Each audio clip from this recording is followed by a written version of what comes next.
Hello, this is Laura with Kettlebell 360 in Broken Arrow, Oklahoma. I wanted to give a trainer's tip today on teaching a new client how to deadlift.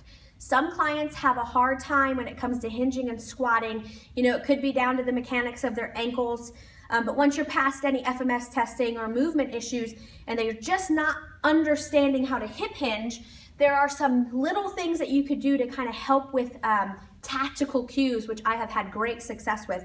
So here down on, we're using the wall as a cue, but I also have an RX pad and then 4 yoga blocks. So I have them about shoulder width apart, and it just gives me some distance away from the wall. So what I'm gonna have my client do is get their heels pushed into the yoga blocks and then touch the yoga blocks with their calf muscle.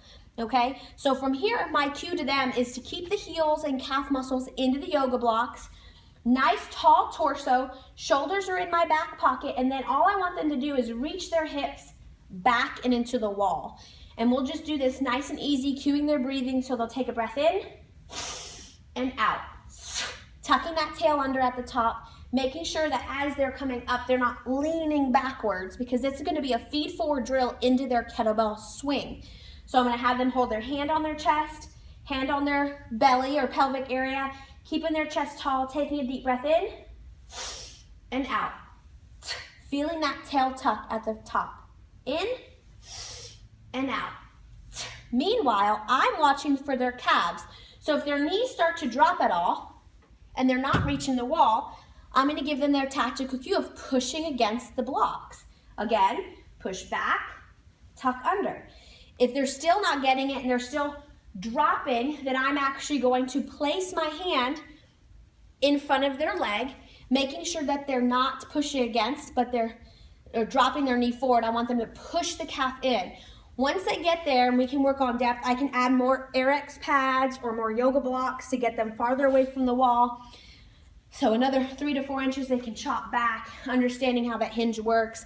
Then I can actually add a kettlebell underneath them, getting their hands away from their chest and their pelvis, keeping it close in, sliding those hands down in between the knees, keeping a nice tall posture, nice neutral spine, coming down, breathing in and out.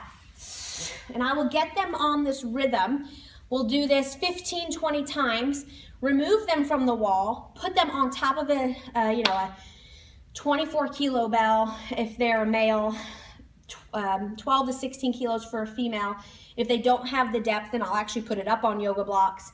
From there, making sure that that hinge pattern is there. They work this pattern just like they would teach a karate student over and over again until it's drilled in their head. I won't load them up. I won't have them do ballistic movements such as the kettlebell swing until they can do this in their sleep. Give them different challenges, with depths of the wall, maybe a different size of the kettlebell, to make it interesting when they come back.